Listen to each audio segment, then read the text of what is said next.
Hello everyone and welcome. In today's video, I'll be showing you guys how to replace the NOx sensor on your first generation Acura RDX equipped with the 2.3 liter inline-4 turbocharged engine. This is our 2007 RDX, so first gen, with the turbocharged motor. It's got a check emission systems warning.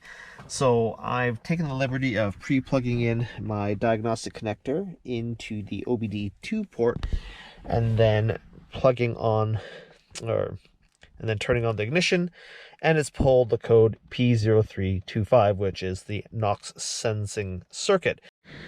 Alright guys, so before we begin the job, we're going to need a few basic tools to be able to get at and replace that NOx sensor. So namely, number one, you need a replacement NOx sensor. So I went with an aftermarket one. You could use a genuine Honda one. Aftermarket works just fine for something like this. A 27mm socket with a series of extensions, a ratchet, preferably a flex head one to make life a little easier, a small 1/4 inch drive ratchet with a 10mm socket to remove the radiator fan mounting bolts, as well as the coolant overflow reservoir mounting bracket, 2 flat bladed screwdrivers to remove the pop rivets on the grill, and a flashlight to help see what you're doing, along with the scan tool that you saw earlier that was plugged into the vehicle. Now the first step in the disassembly process to get at the NOx sensor is to remove the 3 pop rivets on this upper grill assembly, located right here, 2, and then 3.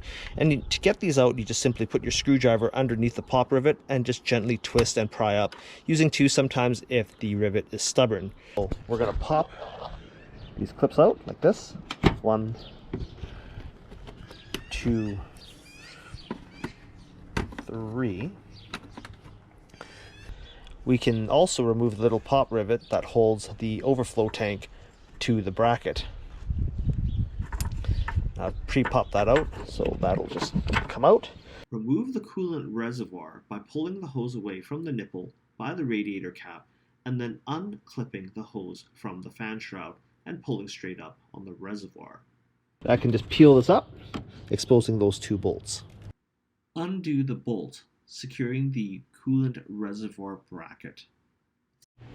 So once we have the overflow reservoir and bracket removed, we can now remove the passenger side radiator fan by removing these 2 10mm bolts.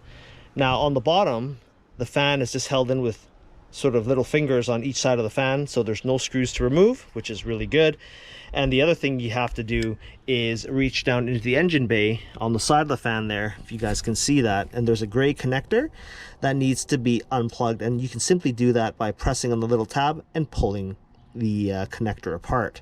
So this is what the radiator fan looks like once it's been removed from the vehicle. The top here, you can see that they have the 2 holes for the 10mm bolts, and then on the bottom they're just simply 2 fingers on each side of the fan that plugs into some sort of notch outs, if you guys can see that in the bottom of the radiator. Now the fan connector that I was telling you about is actually located on the bottom of the fan. So this is the passenger side, this is, I guess, going in towards the driver's side. You just squeeze a little tab and you pull the connector out and the whole fan just lifts out. Just squeeze that little tab and just gently pull and disconnect it like so. So using a series of short extensions and a flex head ratchet and a 27mm socket, I managed to slip that over onto my little sensor, and we're just going to undo it. It shouldn't be very tight at all. And this is what that faulty sensor looks like.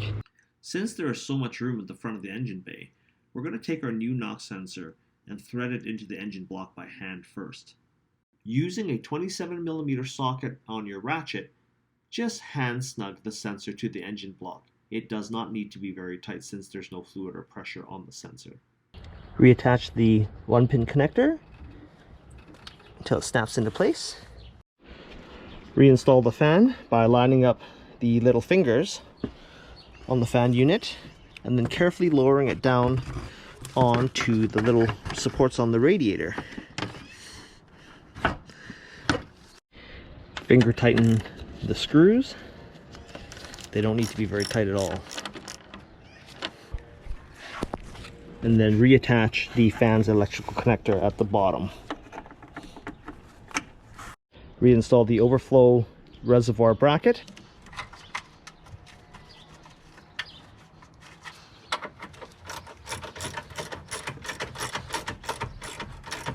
Reinstall the coolant overflow reservoir by sliding this side tab right here into the side bracket until it locks into place, making sure that this little wing here is forward of the support bracket, clipping in the overflow hose into the radiator fan finger that holds the hose, and then sliding it onto the radiator overflow nipple. Reinstall our pop clips.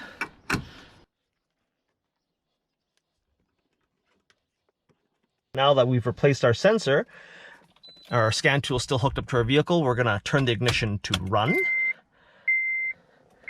And the tool's going to link, showing that we still have this code, and we can now go ahead and erase it. Yes. And we are golden. So now we can shut the car off, unplug our scan tool, and then take our vehicle for a test drive. So as you guys can see, replacing the knock sensor on your first generation Acura RDX is super easy and can be accomplished with a few basic hand tools and less than 30 minutes time. If you guys like this video, give me a thumbs up and consider subscribing to my channel. And thanks for watching.